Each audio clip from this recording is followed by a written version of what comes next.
नमस्कार प्रिय छोटे खागड़ों। मैं एक और ताज़ा वीडियो के साथ हाज़िर हूँ आपके दरबार में। तो स्वागत है आपका आपके अपने YouTube चैनल श्री राम अध्ययन मंत्रा में। मैं आपका दोस्त और होस्ट अनुराग छिनपा। तो विद्यार्थियों, पिछले वीडियो में महादेवी वर्मा जीवन परिचय हो चुका है और मेरे बचपन के दिन एक पार्ट बन चुका और ये अंतिम पार्ट है इस अध्याय पर। और पिछले वीडियो तक हम लोगों ने यहाँ तक पढ़ लिया था कि सुभद्रा जी ने कहा और जाओ दिखाने, फिर बोली देखो भाई खीर तो तुमको बनानी होगी, अब तुम चाहे पीतल की कटोरी में ही खिलाओ, खिलानी तो पड़ेगी, भूख लाग रही है, खावांगा खीर तो। और आजकल आज का समय हो तो क्या चाउमीन तो खिलानी पड़ेगी, च्याऊ म्याऊ खानी पड़ेगी। चलो आज का स्टार्ट करते हैं। अब ये है तो चाहे फूल के कटोरे में, फिर भी मुझे मन ही मन प्रसन्नता हो रही थी कि पुरस्कार में मिला अपना कटोरा मैंने बापू को दे दिया। अच्छा, इस बात की खुशी भी थी महादेवी वर्मा को, जो पुरस्कार में मिला था वो कटोरा कहाँ गया है, बापू के पास गया है, अर्थात गांधी जी के पास गया है। अब चाहे पीतल के कटोरे में या फूल के कटोरे में, फूल मतलब क्रोकरी, ठीक है।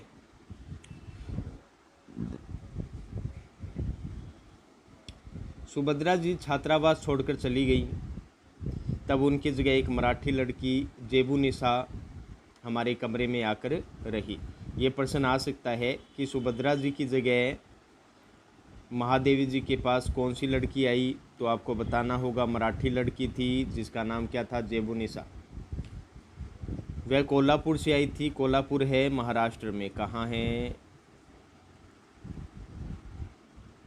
महाराष्ट्र में।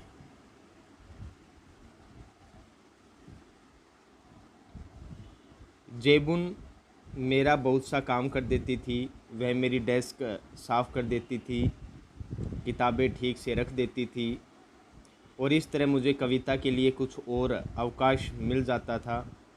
अवकाश का अर्थ होता है समय।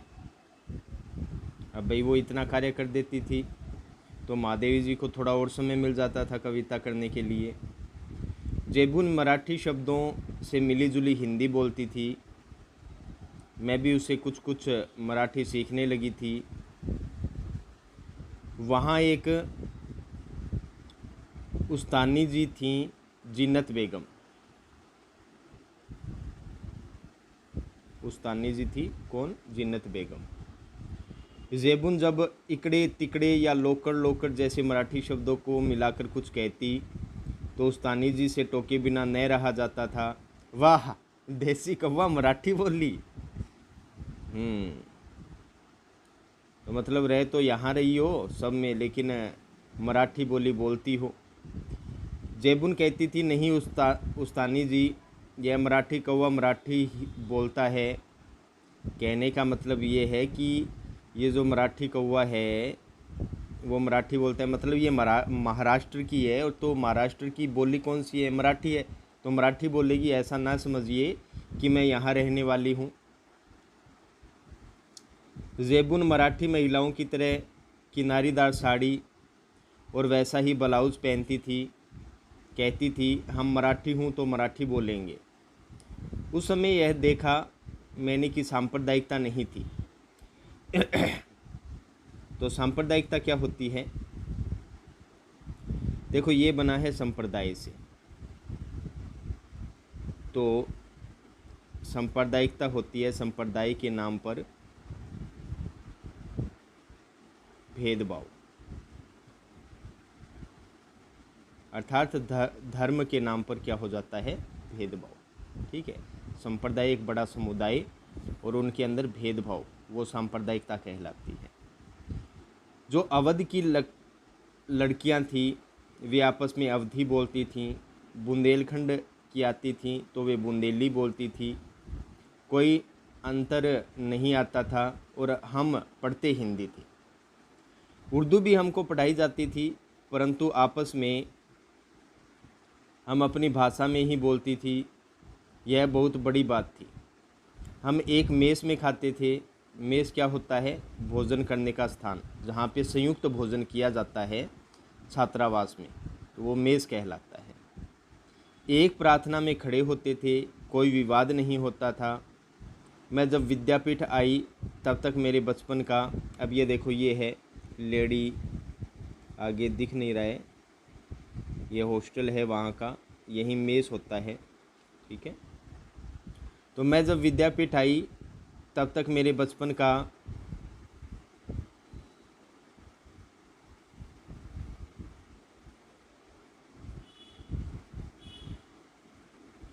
वही कर्म चला जो आज तक चलता आ रहा है। कभी कभी बचपन के संस्कार ऐसे होते हैं कि हम बड़े हो जाते हैं तब तक चलते हैं। बचपन का एक और भी संस्कार था कि हम जहाँ रहते थे वहाँ जवारा के नवाब रहते थे। जवारा एक स्थान का नाम है। तो कहाँ के नवाब रहते थे? जवारा के। उनकी नवाबी छीन गई थी, मतलब उनकी नवाबी थी वो चली गई थी, पद उनका चला गया था। वे बेचारे एक बंगले में रहते थे। उसी कंपाउंड में हम लोग रहते थे, कंपाउंड उसी स्थान में। बेगम साहिबा कहती थी हमको ताई कहो। तो जो जवारा के नवाब थे उनकी जो बेगम थी, बेगम का अर्थ पत्नी, क्या होता है? पत्नी, सह धर्मचारिणी। तो वो क्या कहती थी हम लोगों को, अर्थात महादेवी जी और उनकी सहेलियों को क्या कहती थी कि हमको ताई कहो। देखो यहाँ सांप्रदायिकता की बात भी उठाई गई है। अगर ताई की बात करें तो हिंदुओं में बोलते हैं, ठीक है। और जवारा के नवाब की जो पत्नी है, बेगम है, वो ये चाहती हैं कि बच्चे मुझे क्या कहें? ताई कहें। उनको अच्छा लगता है। तो हम लोग उनको ताई साहिबा कहते थे। उनके बच्चे हमारी माँ को चच्ची जान कहते थे। अब देखो, उनके बच्चे हमारी माँ को क्या कहते थे? चच्ची जान। और चच्ची जान कहाँ बोला जाता है? इस्लाम धर्म में। लेकिन यहाँ सांप्रदायिकता बिल्कुल नए के बराबर थी। ये बात यहाँ दिखलाई गई है, कितने प्रेम से सब रहते हैं और कितना अच्छा भी लगता है। तो हमारे जन्मदिन वहाँ मनाए जाते थे, उनके जन्मदिन हमारे यहाँ मनाए जाते थे। उनका एक लड़का था, उसको राखी बांधने के लिए वे कहती थीं बहनों को राखी बांधनी चाहिए। राखी के दिन सवेरे से उसको पानी भी नहीं देती थी। अब बताओ, अब बेगम जी देखो, जब तक कि राखी नहीं बांधेगी बच्चियाँ, अर्थात महादेवी वर्मा, और तब तक अपने बच्चे को पानी तक नहीं देती थी। और आज भी देखो ये परंपरा रही है। लेकिन आज सुबह सुबह उठते ही नाश्ता पानी पोएर खा पी के राजी फिर बाइडो आवे जब बंद राखी।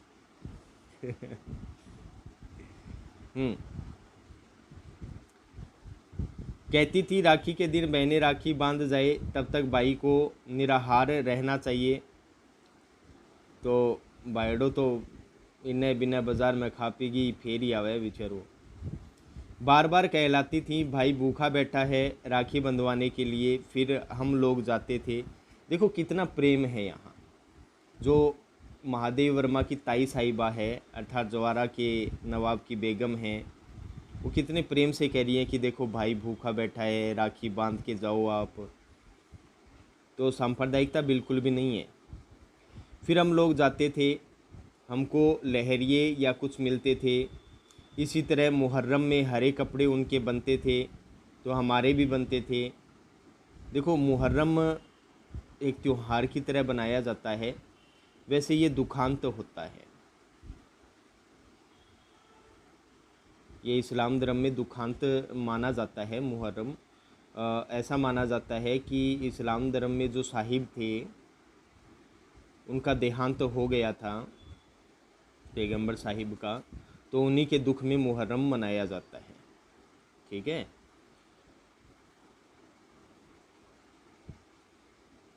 फिर एक हमारा छोटा भाई हुआ वहाँ, तो ताई साहिबा ने पिताजी से कहा, देवर साहब से कहो वो मेरा नाम नेग ठीक करके रखें। अच्छा देखो, बेटा हुआ हमारे घर यहाँ, तो देखो ताई साहिबा ने सीधे सीधे कह दिया, देवर साहब भाभी हूँ, नेग चाहिए, सीधी सी बात है, बच्चा हुआ है। अब कितना प्रेम है बताओ। मैं शाम को आऊँगी, वे कपड़े वपड़े लेकर आई। हमारी माँ को वे दुल्हन कहती थी। अच्छा, महादेवी की माँ को वो क्या कहती थी? दुल्हन। कहने लगी, दुल्हन जिनके ताई चाची नहीं होती वो अपनी माँ के कपड़े पहनते हैं, नहीं तो 6 महीने तक चाची ताई पहनाती है। मैं इस बच्चे के लिए कपड़े लाई हूँ, यह बड़ा सुंदर है, मैं अपनी तरफ से इसका नाम मनमोहन रखती हूँ।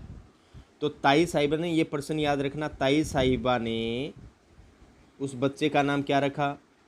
मनमोहन, मन को मोहने वाला।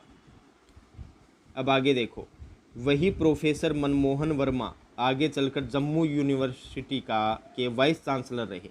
अब देखो, वही मनमोहन वर्मा जम्मू यूनिवर्सिटी के वाइस चांसलर रहे, गोरखपुर यूनिवर्सिटी के भी रहे। कहने का तात्पर्य यह है कि मेरे छोटे भाई का नाम वही चला जो ताई साहिबा ने दिया। ये महादेवी वर्मा के छोटे भाई थे मनमोहन वर्मा। उनके यहाँ भी हिंदी चलती थी, उर्दू भी चलती थी। यूँ अपने घर में वे अवधी बोलते थे। वातावरण ऐसा था उस समय कि हम लोग बहुत निकट थे। आज की स्थिति देखकर लगता है जैसे वह सपना ही था, आज वह सपना खो गया। मतलब जितना प्रेम से महादेवी वर्मा और ये सब रहा करते थे, आज वैसा प्रेम लोगों में दिखाई नहीं देता है। सब में सांप्रदायिकता कहीं न कहीं दिखाई देती है किसी न किसी रूप में, लेकिन वो समय तो सपना ही समय ही था, और वो सपना अब पूरी तरीके से क्या हो गया है? खो गया है। शायद वह सपना सत्य हो जाता तो भारत की कथा कुछ और ही होती। देखो कितनी बढ़िया पंक्ति है। अगर ये सांप्रदायिकता वाली ये चीज़ें जो ताई साहिबा और महादेवी वर्मा के मध्य चल रही थी, अगर ये चीज़ हो जाती तो भारत की ऐसी तस्वीर आपको देखने को नहीं मिलती। सब में एकता रहती और शायद भारत कभी न टूटता। ये महादेवी वर्मा समझाना चाह रही है आपको।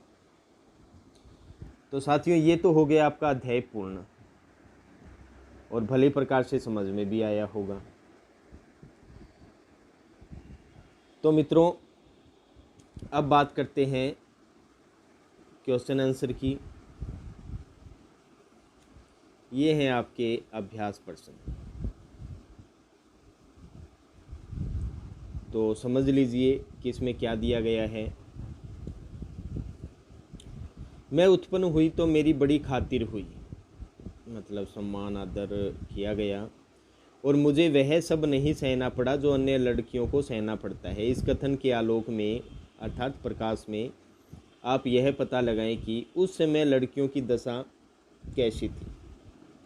तो पहला प्रश्न तो आपका ये है कि उस समय लड़कियों की स्थिति क्या थी, और मैंने अध्याय पढ़ाते समय आपको बताया भी था। देखो, जब उस समय अगर महादेवी जी की बात करें तो लगभग 1910-1900 ईस्वी के आसपास का समय था, और उस समय क्या था कि लड़कियों की दशा बिल्कुल भी अच्छी नहीं थी। क्यों? क्योंकि ज़्यादातर क्या होता था कि लड़कियों को जन्म लेते ही मार दिया जाता था, और यदि उनका जन्म हो भी जाता था तो पूरे घर में क्या हो जाता था? दुख का वातावरण फैल जाता था, और ना तो उसकी शिक्षा पर कोई ध्यान दिया जाता था और ना अधिक पालन पोषण पे। मतलब उसके साथ अलग से ही व्यवहार किया जाता था, पूर्णतः भेदभाव किया जाता था। लड़की पे अधिक ध्यान दिया जाता था, लड़की पे कम ध्यान दिया जाता था। कहने का मतलब पूरी तरीके से लड़की को घर में बोझ ही समझा जाता था। ये उस समय की दशा थी। अच्छा, दूसरा प्रश्न क्या कहता है? लड़कियों के जन्म के संबंध में आज कैसी परिस्थितियां हैं? आज तो बहुत अच्छी, आप स्वयं जानते हैं, परिस्थितियां पूरी तरीके से बदल चुकी है। लड़का लड़की दोनों पढ़ रहे हैं, और दोनों को बिल्कुल अच्छे से पढ़ाया जा रहा है, भेदभाव भी नहीं हो रहा है, और वहीं पे लोगों में जागरूकता आई है, इसलिए वो उसके पालन पोषण का भी ध्यान रखते हैं और शिक्षा पर भी ध्यान देते हैं। जैसा लड़कों को बाहर शहरों में पढ़ने के लिए भेजा जाता है, अच्छी शिक्षा की सुविधा दी जाती है, उसी प्रकार लड़कियों को दी जा रही है। तो मतलब आज के समय लड़कियों की स्थिति बहुत अच्छी है और सुधार भी उसमें हुआ है। अच्छा, सेकंड प्रश्न क्या है? सेकंड प्रश्न है, लेखिका उर्दू फारसी क्यों नहीं सीख पाई?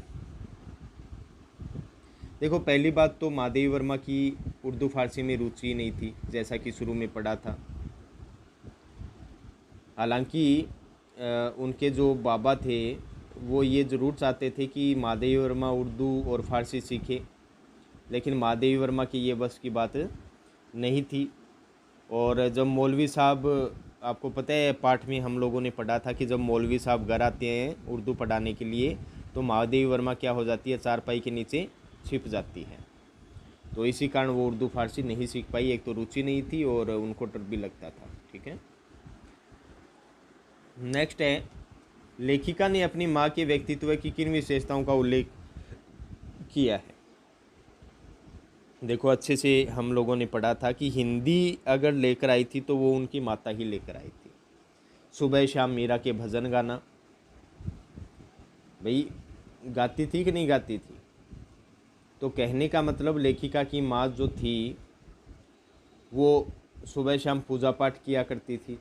कहने का मतलब धार्मिक स्वभाव की महिला थी। मीरा के पद भी गाया करती थी और उन्हें लिखा भी करती थी। अच्छा, एक पीछे जो पद आया था, कृपा निधान पंछी बन बोले, ऐसा आया था ना पाठ में, ये चीज़ लिख देंगे।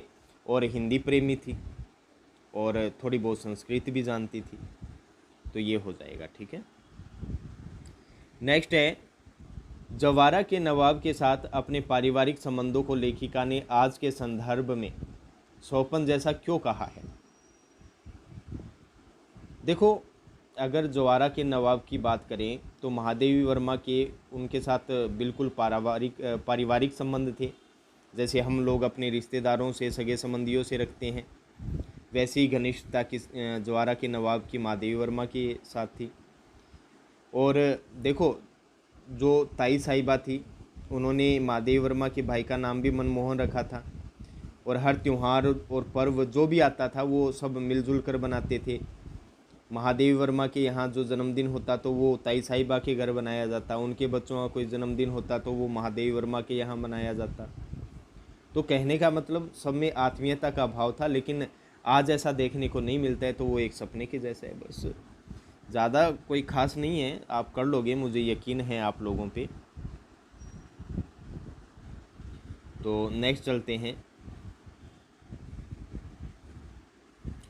रचना और अभिव्यक्ति। ये क्या दे रखी है? जेबुन्निसा महादेवी वर्मा के लिए बहुत काम करती थी। जेबुन्निसा के स्थान पर यदि आप होते तो महादेवी वर्मा से आपकी क्या अपेक्षा होती? ये तो आपको ही करने लायक है, ये सब आपके ही करने लायक है मित्रों, ये आप करेंगे, आपको सोचना है। अच्छा हाँ, ये मैं करवा दूंगा आपको। तो 10वां प्रश्न है, पाठ से निम्नलिखित शब्दों के विलोम शब्द ढूंढकर लिखिए। अच्छा, विद्वान का पाठ में ढूंढने की जरूरत ही नहीं है। हाँ, वैसे तो ढूंढना चाहिए, लेकिन सीधे भी अपने बता सकते हैं। विलोम शब्द का अर्थ विपरीत बताना। विद्वान का अर्थ क्या होता है? रुको एक बार, विद्वान का अर्थ होता है विदुषी। क्या होता है? विदुषी। विद्वान तो पुरुष को कहते हैं, विदुषी महिला को कहते हैं, अर्थात पढ़ा लिखा विद्वान। अच्छा, अनंत का अर्थ क्या होता है? अनंत जिसका अंत न हो, तो इसका विलोम क्या हो जाएगा? अंत हो जाएगा। अच्छा, फिर है निरपराधी, जिसका कोई अपराध न हो, तो इसका विपरीत क्या होगा? अपराधी, यही होगा। अच्छा, नेक्स्ट है दंड। दंड का अर्थ क्या होगा? पुरस्कार होगा। अच्छा, नेक्स्ट है शांति। तो शांति तो मन में होती है, और इसका विपरीत क्या हो जाता है? बेचैनी।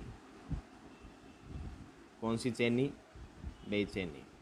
ठीक है, ये आपका प्रश्न नंबर हो गया 10। अभ्यास पुस्तिका में करना है ये आपको। अच्छा, ये है प्रश्न नंबर 11वां। इसको भली प्रकार से देखते हैं, इम्पोर्टेंट भी है, इम्पोर्टेंट कर लेना और अभ्यास पुस्तिका में करना है आपको। अच्छा, जैसे निम्नलिखित शब्दों से उपसर्ग प्रत्यय अलग कीजिए और मूल शब्द बताइए। जैसे ये निराहारी का दे रखा है तो इसमें निर उपसर्ग है, आहार मूल शब्द है, ई क्या है, प्रत्यय है। मैं आपको बता देता हूँ, उपसर्ग हमेशा शब्द के आगे लगकर नया शब्द बनाता है, मूल शब्द के आगे लगता है उपसर्ग, और प्रत्यय होता है वो शब्द के पीछे जुड़ता है। ये चीज़ याद रखना, जैसे निर ये आगे जुड़ा हुआ है उपसर्ग और प्रत्यय पीछे जुड़ा हुआ है, ये मूल शब्द हो गया। तो ऐसे ही अपने को क्या करना है, इनका करना है। जो आगे ये शब्द दे रखे हैं कुछ एक, तो करके देखते हैं। तो भाई बात करते हैं सांप्रदायिकता की। तो मित्रों इसमें है दो, शब्दों को तोड़ लीजिए अपने आप आ जाएगा। सम, एक तो ये उपसर्ग हो गया, प्लस प्र, दो उपसर्ग हो गई। इसमें दो उपसर्ग है, बता देता हूँ, ठीक है। और इसका मूल शब्द क्या है, संप्रदाय। मूल शब्द है संप्रदाय। और इसमें प्रत्यय देखें तो सांप्रदायिक, इक प्रत्यय हो गया, और ता, ये दो प्रत्यय हैं, दो उपसर्ग है, और ये इंपॉर्टेंट है, ठीक है। नेक्स्ट देखते हैं। नेक्स्ट है अप्रसन्नता। अप्रसन्नता में ए उपसर्ग है, प्रसन्न मूल शब्द है, प्लस में ता प्रत्यय हो जाएगा, ठीक है। नेक्स्ट है अपनापन। तो अपनापन में कोई भी उपसर्ग नहीं है, मूल शब्द है अपना। मूल शब्द क्या है, अपना। और पन क्या हो जाएगा, प्रत्यय। नेक्स्ट है किनारीदार। किनारीदार में देखो कोई उपसर्ग नहीं है, मूल शब्द है किनारी, तो बचा दार, तो ये दार क्या हो जाएगा, प्रत्यय हो जाएगा, ठीक है। नेक्स्ट है स्वतंत्रता। स्व उपसर्ग आ जाएगा इसमें, तंत्र मूल शब्द आ जाएगा, और ता क्या आ जाएगा, प्रत्यय आ जाएगा, ठीक है। ये ऐसे करना है आपको। निम्नलिखित उपसर्ग प्रत्ययों की सहायता से दो दो शब्द लिखिए, तो ये आप खुद स्वयं करना। पाठ में आए समासिक पद छांटकर विग्रह कीजिए, ये आपको ही करना है सब। तो साथियों ये आपका अध्याय पूर्ण होता है प्रश्न उत्तर सहित। तो मिलते हैं नेक्स्ट अध्याय, नेक्स्ट वीडियो के साथ। तब तक के लिए श्री राम अध्ययन मंत्रा को विदा दीजिए। जय हिंद, वंदे मातरम साथियों।